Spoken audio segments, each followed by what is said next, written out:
today on an all-new Dr. Phil. Twin sisters in and out of rehab over 80 times each. Heroin, cocaine, fentanyl, anything they can get. Beautiful twins. These two needles are like my children. With an ugly secret. You said we're out hooking for drugs, and we get more because we're twins. There's nothing that can help me. I robbed a bag of pennies from a blind man. I like to rob the UPS guy and the mailman. And you got him a lawyer. Has the entire family hit rock bottom? I would do anything to have them back. But they can't. Oh, my God. Do not make excuses for these girls to their sisters. Let's do it. Have a good show, everybody. Here we go. This is a safe place to talk about hard things. Stand by. We'll count you down. I'm trying to be an emotional compass and point you in the right direction. 5, 4. I am not giving up on you.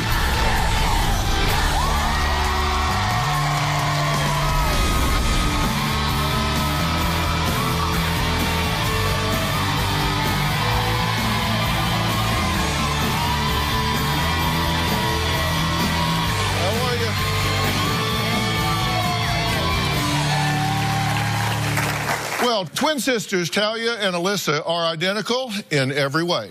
They look alike, they sound alike, they share the same mannerisms, and have been inseparable since birth.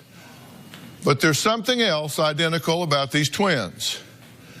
They're both drug addicts who say they have been in and out of rehabs and detoxes over 80 times each. They claim every facility in their state has blackballed them, banned them, said they cannot come there. You may be asking yourself why we're trying to save these young women today, since they don't seem to care if they live or die. Well, we're doing this for a number of reasons, not the least of which is their 3 younger sisters and their parents, Renee and Jackie, do care. And they say that these girls need at least one last chance, and they believe that I am that last chance. So how bad is it? Their parents say it's only a matter of time before not one, but both of their twin daughters are found dead. My identical twin daughters are drug addicts. Heroin, cocaine, fentanyl, anything they can get. I don't even have a guess as how this all started. I feel like they had a good home, good family, good sisters. I've just recently found out that Alyssa injected Talia for the first time. Alyssa is the ringleader. If one of the twins is doing drugs, the odds are against the other one being sober. They've prostituted themselves for the money, for the drugs. I can't imagine the lowest points and what they've done in order to get drugs. Alyssa OD'd once on Father's Day. I'm going to start an IV on you in case we have to give you. We've taken the girls to the ER 6, 10, 12 times easy. We've tried everything from treatment centers to detoxes to sober houses, and nothing has worked. You name it, they've stolen it from us.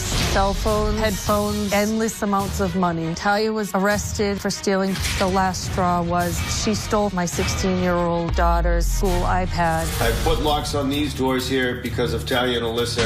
It's been so bad I've had drug dealers call my house. They're in a drug den doing crack, coke, and dope. They robbed multiple people. My biggest fear is that somebody will come to this house and hurt me or hurt my kids. I have a 70-inch TV in my room, 12 screens of surveillance. This is the driveway. That's the back door. A couple of times I have seen drug dealers in this house on my security system. I found out Talia was in the street. She did call us, begging us to please come home and she'll get help. And I said to Jack, I need to go get her. And he said, there's no way you will go get her. We are done. She's going to do this on her own. I've told them many, many times that they're welcome in this house. If they're not going to stay sober, they're not going to stay here. It took everything in me not to go pick her up and bring her back here again. I'd do anything in the world for them, but this is something that they have to do on their own. Well, I'm sorry for your circumstance, but I'm glad you're here. Thank you. But you say he's willing to let them die if that's what it is, and you're not. I'm not. Everybody says to let them go, but I can't. So, Dad, where are you on that? I don't think I've given up, and I won't won't give up, but like I said, I think they have to realize that they've hit their bottom. It got to the point where we can't let them affect the other kids' lives in the house. Are we going to sacrifice these to save this one? As a parent, that's an ugly truth, but that's part of the truth, right? I've never looked at it like that, but yes. You don't know the whole truth here because you've said, ugly truth, I don't want to see it. You have to know the truth here. Alicia and Talia, they agreed to let us follow them as they went about their nightly needle routine. We did this from a documentary standpoint. We don't comment, we don't encourage, we don't discourage, we don't intervene, we don't stop, we don't start. We are fly on the wall. Within 22 minutes of meeting up, the twins shot up 4 times. Take a look.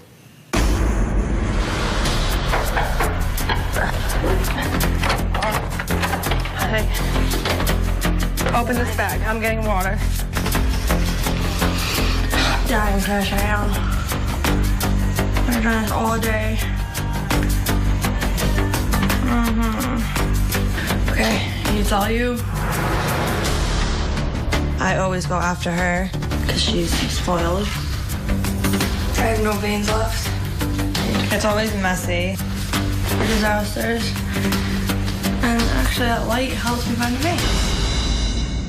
I'm able to hit myself right away, always. I just get right into this one, go right in. And then right after the shot, I'm gonna need more. This is what happened. And we're done at the same time. 5 minutes ago, I felt really sick and uncomfortable. My legs hurt and didn't even want to look at her until she gave me my now. I'm like happy to be next to her. The first time we ever got high was together. We did a perk 30. Yeah, oxycodone 30 milligrams. We sniffed them. We had a friend who offered it to us and we did it at the exact same time. But I took off faster. I was addicted quick. I started using the needle after her. She convinced me to do it for the first time. I talked her into it and I feel so guilty. And then from there on, I just never stopped. I keep going until I get more and more high to the point where I can't take it. And I like bumps in my hand from doing it all day. My hands are all bumps. Gross. My hands are all puffed up right now. I always miss a little bit in my hand and my hands are all messed up. I'll sit here and call people and beg for it all day. And it makes me sick. Like I get so high, I get sick and I have to puke all day. It's so dirty. It's not sterile. It's disgusting. This is when I start getting hot and sweaty. And my hand's hurting really bad. Yeah, this is like the typical life. Like we just sit on the couch all night and try to get more. And try and get more. We're always waiting for the next shot, you know?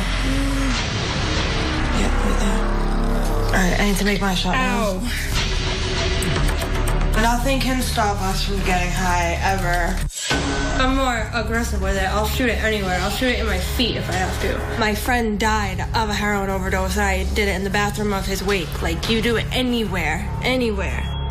I'm addicted to the needle. I love the needle. I love the way it hurts. I love everything about it. I never want to stop. I just want to keep going. These 2 needles are literally like my children. Like, and if I lose one of them, I go crazy. I'm really, really, really high right now. Me too. Itchy. I just want to like go like. So it's like not even the fact that we need more. It's like all in your head that like if you don't get it, you're gonna die.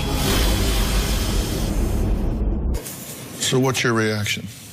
I see the reality of addiction. Unfortunately, it's my kids.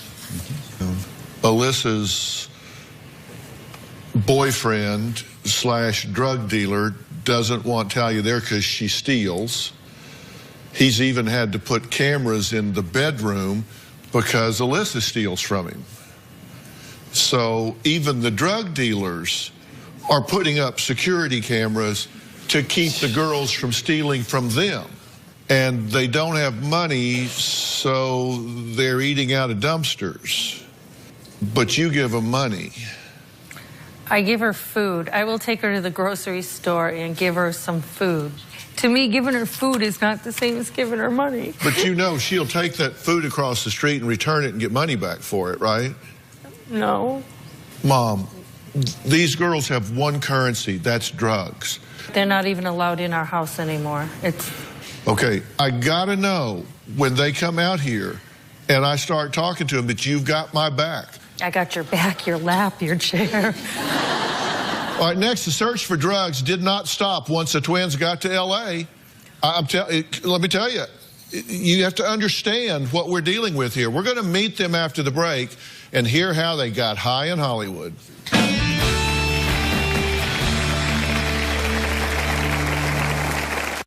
I like to rob the UPS guy and the mailman. When I was like 18 years old, I got a job at a nursing home. I wanted to rob the elderly. I robbed a bag of pennies from a blind man, and he was in his bed. I just said, let's rob a liquor store, get the gun. And later, you just laughed about it. Twins, they like that, ha ha ha. We're out hooking for drugs, and we get more drugs because we're twins. For me, like that high in the end, it's worth it. Tomorrow, she suspects her husband. You say that he's injecting you with poison every night. Absolutely not. See the hole on my arm, eye, neck. I wear this neck brace to keep him from poking me with the needles. Is he poisoning her? He tampered with the food. Your lab reports show no poison. Or is she delusional? You said you would shave your head to show me where he's put needles in you. Go for it. Then on Monday, did her son's girlfriend push him over a railing? He was drunk, and you were yelling at him. I thought I heard her say she pushed him. Did you put your hands on him? No. Well, why did he fall? That's Monday. Every night we tell ourselves, like, we're gonna try in the morning to do something different, and we never do. The morning never comes. Our lowest moment in the hotel room. Yeah, some guy forced us to sleep with him and said if we didn't, that there was gonna Then we couldn't get drugs, and we had to take turns. And he held us hostage there all night long. And remember the time we were in the bathroom and we did it, and we were like, we cried, and we were like, why are we doing this? Like, why? Who are we? Homeless, identical, and addicted. That's the day-to-day reality of twin sisters, Elisa and Talia, who both say getting high is all they think and care about. Now, they admit they smuggled drugs on the plane to get here. So how did they survive the last 48 hours in Hollywood? We're here in Hollywood.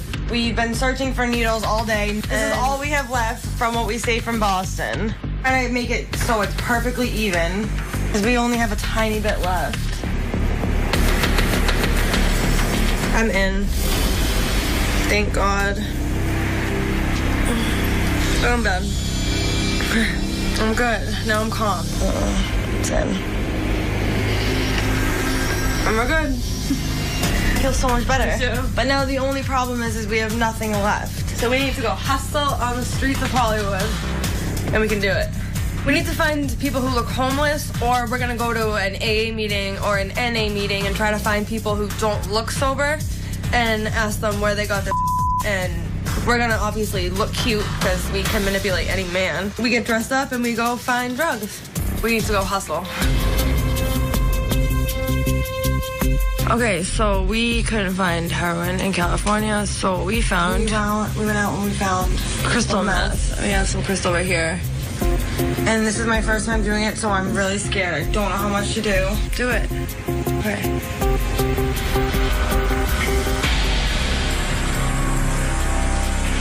It's clogged. I need my elastic. Okay, here we go. Talia, she didn't get it yet, so we still have some. She's shooting it right now, and it's gone. So we'll see how she feels in like 8 seconds. Watch my pupils. Ready? They get huge, and I get crazy dizzy. Oh my God. You wrote me. Why? Because I feel hopeless with my life and I don't know what to do anymore. Do you really think that you'll wind up dead, or do you think you're the exceptions that'll prove the rule and you'll beat the odds and you'll wind up okay, you'll live through this?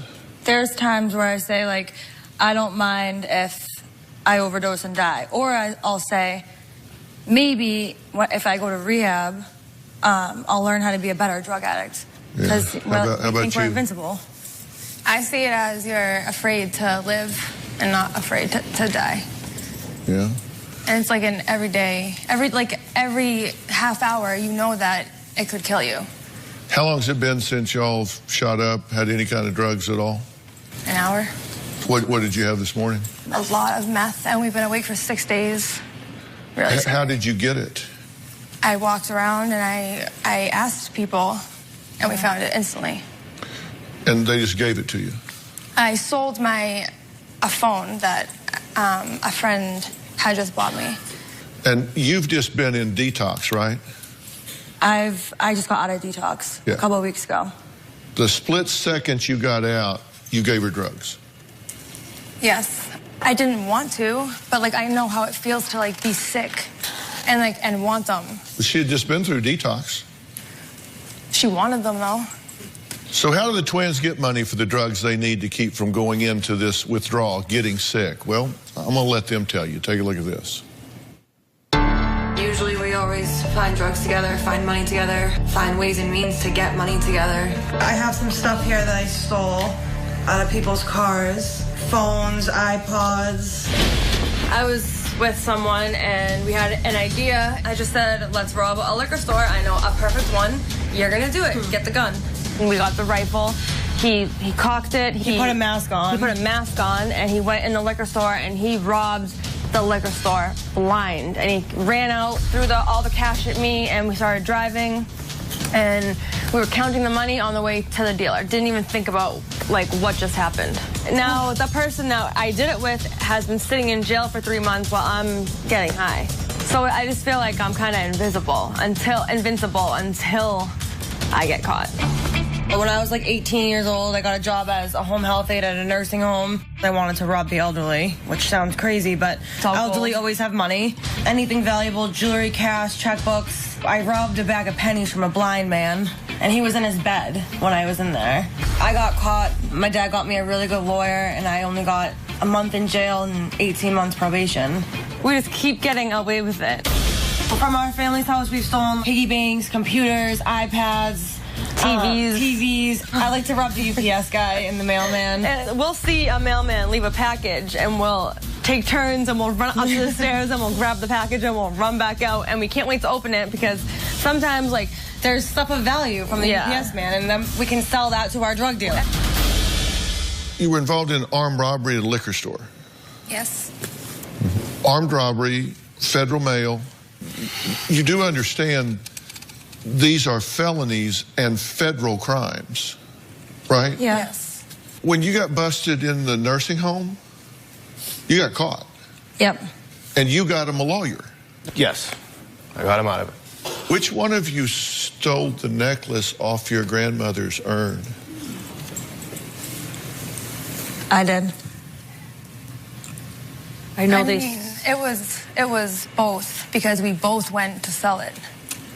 Well, Alyssa and Talia admit being identical twins has some advantages that, well, it just may break their parents' heart. We'll talk about that when we come back.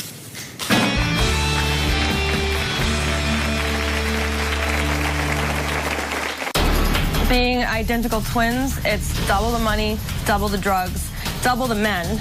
It's double everything because we're identical twins. And guys always say 2 is better than 1, so.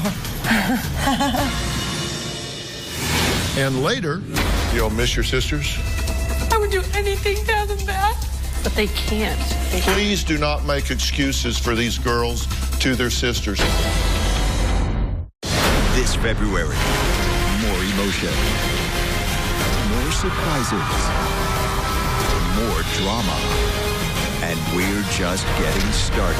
I had a traumatized 3-year-old girl saying, my daddy hurt me. Where is he gonna hurt you at? A child does not say those things unless she was coached. You cannot coach a 3-year-old. Ask anyone. That is coaching. I came here to help my daughter, and you turned this into a giant circus. I'm done.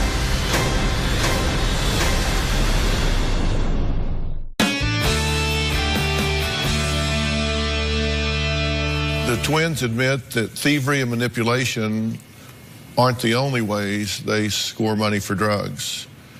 They say being a twin has its advantages on the streets. Older men kind of just want, like, me on one arm, her on the other.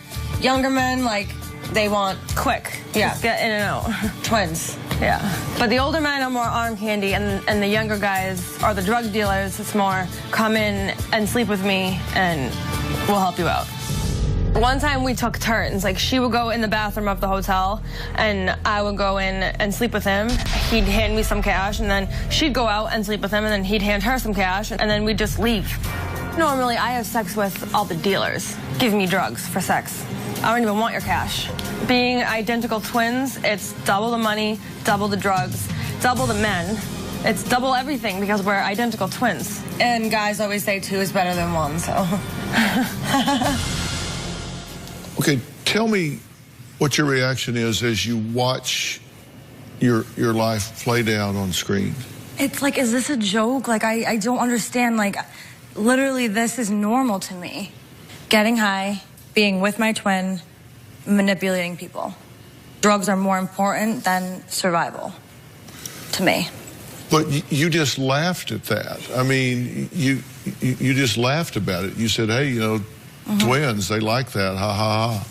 I mean, like, we're out selling our bodies. We're out hooking for drugs, and we get more drugs because we're twins. Yeah, and I absolutely hate it. I hate it. I feel disgusting every time, but for me, like, that high in the end is worth it. You were talking about rock bottom earlier? They've hit. Do you think you've hit bottom? I've been dead how many times? 8? Do you think you've hit bottom? No. No. And watching that video, I like, right now, I miss that. And I shouldn't, but that's, I'm gonna be honest, like, I miss that right now. It's the only thing we know. You've OD'd 4 times, Alyssa. Yeah. Father's Day. Yeah. You said it took 10 times the normal dose of Narcan just to bring you back. Yep. And I was mad. I was like, why did you do that? I didn't want to be saved. I was mad. And I thought that was your rock bottom. What is it? You know, I don't get you guys. Has somebody given you that there's some mythical rock bottom, that's some magical point that you hit before you get better? Because if they have, let me tell you, that's rock bottom is dead. And listen, you would think, being twins, that if there was any degree of moral compass left, if there was any degree of moral fiber left, she would try to save her from what she knows is happening. And she would try to save her from what she knows is happening. I mean, they would just say, look, okay, maybe I'm irredeemable, maybe I'm not worth saving, but I am going to do what it takes to get my sister out of this life. I care more about her than me. Then get her out of this. You let her go to jail for you. Didn't she go to jail pretending to be you? I've done a lot of bad things for her, too. But didn't she go to jail pretending to be you? She had to use my ID and pretend to be me, yes. Yeah. So you had a jail sentence to do, and she served it pretending to be you. The jail still doesn't know that you never went to jail, right? She did it. I wouldn't have lasted like a minute. And that's the other thing. I've had her sectioned, locked up. I know, but I know. There's nothing that can, I just feel like there's nothing that can help me. In the back of your brain, think that there is a life, there is a better life, and that you got 3 sisters that really care about you. They do have 3 sisters. Yeah, 3 younger sisters. They're here. They all say the twins have destroyed their family. They're killing their parents. Let's hear what they have to say after the break. Oh, my God.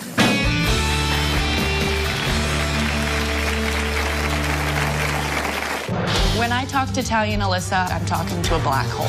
There is no soul, no emotion. It's never family first anymore. It's always drugs first. My sisters have become a disgusting disease. It's embarrassing to talk about them. My sisters have become a disgusting disease. When I talk to Talia and Alyssa, I'm talking to a black hole. There is no soul, no emotion. Personally, it's embarrassing to talk about them. It's never family first anymore. It's always drugs first. It's hard to explain to other people what I'm going through and what it's like. I haven't talked to them since 2 or 3 months. I have nothing to say to them.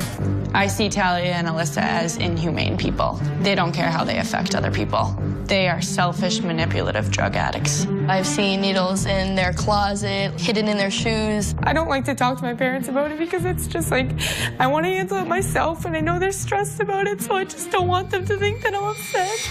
It's not my fault that my sisters are drug addicts, and it's not my fault that my mom and dad have to argue about this every single day and have to worry about where they are and who they're with. I don't know who they are or who they become. These were my loving sisters. I worry about my sisters hitting rock bottom. Timeless's rock bottom is going to be death. Okay, girls, I'm glad that you've joined us. I'm sorry that you need to. I'm sorry we're in this situation. But what is your hope for your sisters? I just want them to be better. I want them to be back to the way they used to be. I think they need to realize that there's more to life than just this. They need to realize what they have in their future, not just this. Do y'all miss your sisters? I don't even remember who they are. I honestly don't. It's been so long. I would do anything to have them back. What do y'all have to say? I'm at a point where I just want to like hug all of them, but like I have to be like kind of like a rock. So it's fake. I have to be fake because I'm embarrassed around them. I don't even know their ages, and they're all younger, and they're all having jobs, and they're like building a life while I'm like in the background and watching, and it's not too late. Well, you have the option to get help, but you just don't. Pretty scary how I don't see emotion right now. I feel like I just had to program myself to become like cold-hearted, and like honestly, this is like the most incredible feeling right now in the whole world. But like it sucks that it has to be in California, like not home. I don't know home. And when we're walking around in LA, finding drugs and laughing and holding hands, we're not thinking of them. We're not. I think about them when I'm alone and in bed and I'm high.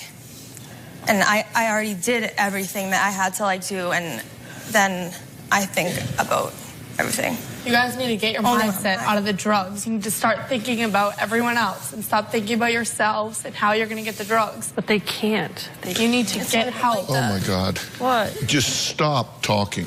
Just please stop talking. Don't make excuses for these girls. Please do not make excuses for these girls to their sisters. They don't want to hear your excuses.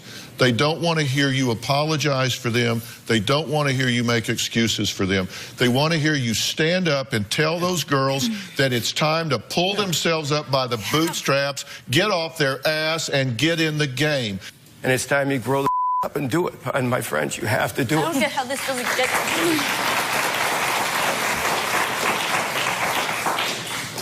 And it's not fair to these guys. If you want to die, it's your decision. That's selfish. Think of Rosie crying because you're dead. How do you not process that we're all here for you? Get help and fix yourself. Every time I go to rehab, I tell myself wholeheartedly that this is the time that I'm going to get it. Literally could pass a lie detector test. Give me 2 days, and my mind is back where I started, where I'm going to find a way to get to my sister, and we're going to get high that night. And when I get that impulse, there's just something in me that like I have to act on it. I can't sit with myself. Just so you know, you have control over yourself, what you do. You do. You're convincing yourself. You just don't think about the consequences. Because you've been spoiled and whatever. What's the right answer? Why? I don't know the right answer. That's why we're here. I'll get involved and show you the way back. That would be amazing. I'm scared of you. So part of your brain's working. Tomorrow on an all-new Dr. Phil, is her husband injecting her with poison? Absolutely not. He would sneak up on me. Next thing I know, I'm feeling pain. If he's poisoning you, why are you not dead? That's tomorrow. I've lost a lot of friends due to heroin use. Literally every time I find out someone dies, I want to know where they got their drugs because I want to try that. I want to know like exactly who it came from, and that's what I will chase. Obviously got them high enough to the point where they overdose. You're chasing something that is inevitably going to kill you. You're going to die. It's either jails, institutions, or death. And we've been to both, so like there's one stop left.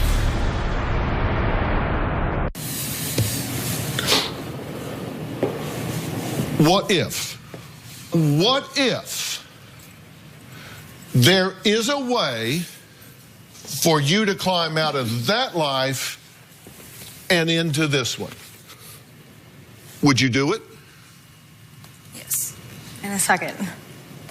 If there was a way. I didn't even just question that in my head. I usually process things 100 times. But there's no answer. There's no answer, you know.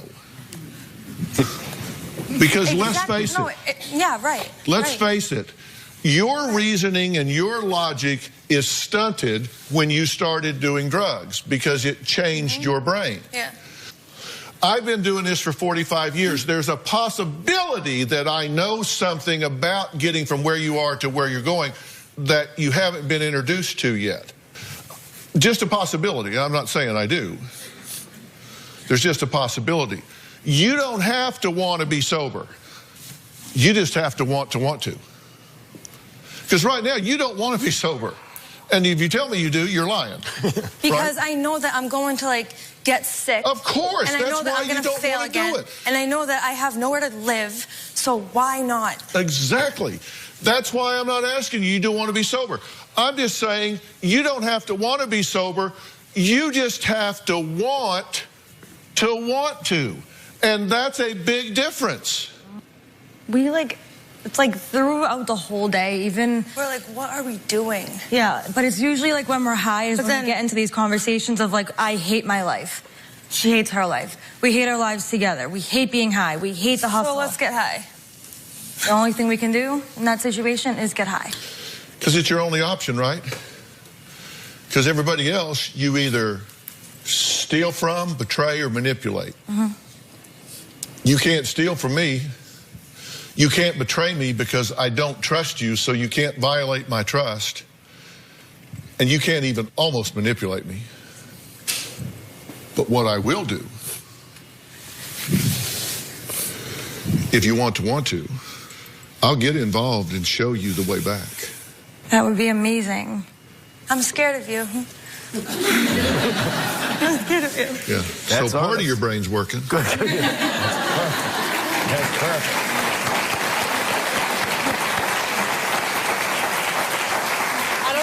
I don't think you've ever said that about anyone. That's the best. And I've seen some scary people. That's the first honest thing you said in months. Do you realize how lucky you are to be here? Like, this is it. This is the end of the road. No more detox, no more people, no more nothing. This is it. It's crazy. Do you want to invite me into this? Yeah. Yeah. I don't get involved in everybody's life unless they invite me to get involved. And then once I get involved, I get involved. And that means that you're going to get clean. That means that I have, like, a chance. That means you're going to get clean. That means you're going to get clean. Because that means that I'm going to haunt you till the end of the world. Until you get clean. Are you kidding me? No. When you try to run off, it's going to make a really obnoxious noise. We can't do this show without you, our studio audience. If you are going to be in the Los Angeles area and you would like free tickets, go to drphil.com and click on Be in the Audience. Because we have a lot of fun here, don't we? Or you can call 323-461-PHIL. That's 323-461-7445.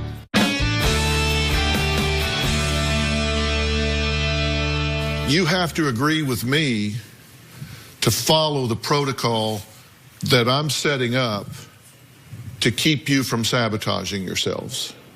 Are you willing to do that? Yes, I am. Are you willing to do that? Yeah.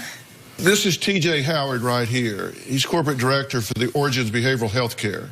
I flew him in here today for you.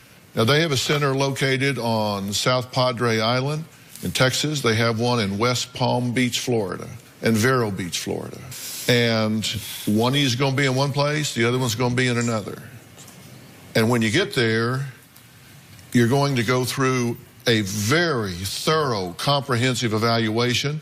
They are very sophisticated in setting up comprehensive programs. This is Dr. Frank Lawless right here. Raise your hand, Frank, so they can see you. Dr. Lawless is the chairman of the Dr. Phil Advisory Board. He is the co-founder and director of the Lawless PVP and P Center in Dallas, Texas. And Frank, at this point, their brains, I've said their brains have been hijacked. Do you agree with what I'm saying about that? They couldn't stop. It isn't just a matter of withdrawal. I don't think they could stop this until we reformat some neurological patterns if they wanted to. I agree with you. The pleasure centers are, and I like your word, being hijacked.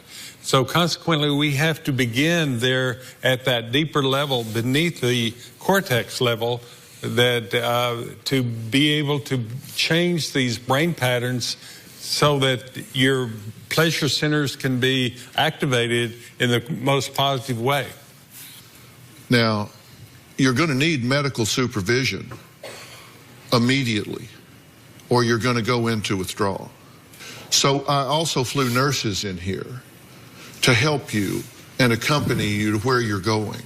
Now, how am I going to keep you from running off once you get there? Tim? Oh, man. Are you kidding me?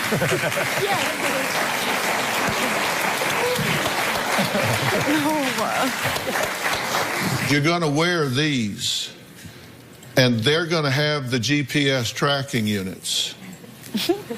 And when you try to run off, or if you try to not charge this, it's going to make a really obnoxious noise. Are you kidding? No. I mean, barbed wire wasn't even that scary. You want to take that, and you want to take that? Because you're also going to have to sign this. That's hers. This one's yours. Because if you get off somewhere, this is going to trigger, it's going to trigger Origins, and it's going to trigger the police. Dear law enforcement, I am a drug addict, and if you're reading this, I have left my treatment facility against medical advice. There is not a doubt in my mind that if I do not return, I will die from my addiction. I beg of you, do whatever it takes to return me to my treatment program. Do not listen to my excuses. Do not believe my tears and promises. The only way I will survive is to be locked up in jail or return to my treatment facility. If I have left on the street, I will die. Sincerely, Talia or Alyssa, I need you guys to sign those for me. I'm doing it. Okay.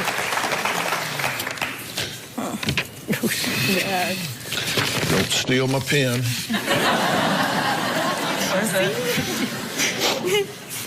That's witnessed by me.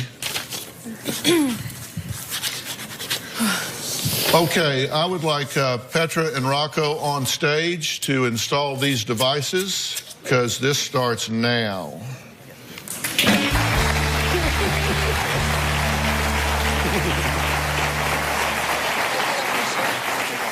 Want to get something off your chest? Sign up for the drphil.com community and weigh in on your favorite episodes and share your personal stories with other community members. Plus, get started on your own blog to share your thoughts on the topics that interest you most. I'll be reading those message boards. Log on to drphil.com today.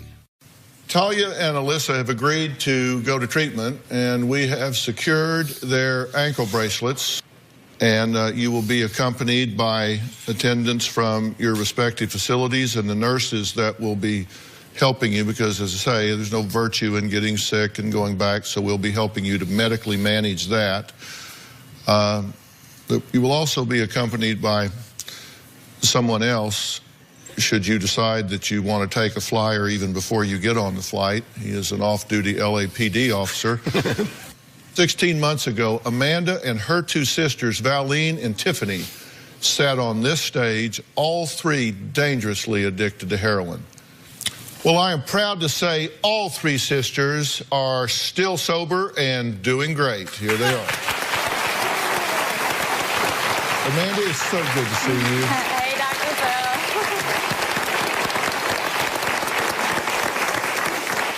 Phil. So tell me, what's the journey been like?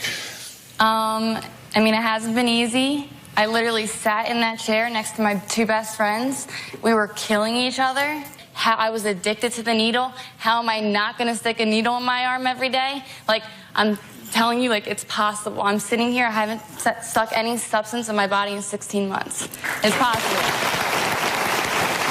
Well, I am really proud of you and proud of your sisters. Please pass my love on to them, will you? I will. Thank you. All right. Thank you so much. All right. I want to thank all of my guests today. A special thanks to TJ Hauer and Origins Behavioral Health Care for helping us today. And Frank Lawless, thank you for always being there. Thanks for drilling down on these stories. I really appreciate it. Thanks so much, man.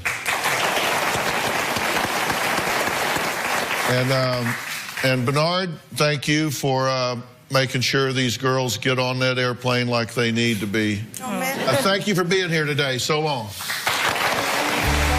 I think we got a plan, Dad. Girls, thanks so much. I think we got a plan. Let's make this work. I want you sitting in that chair down there. Okay. All right, guys. Thanks, guys.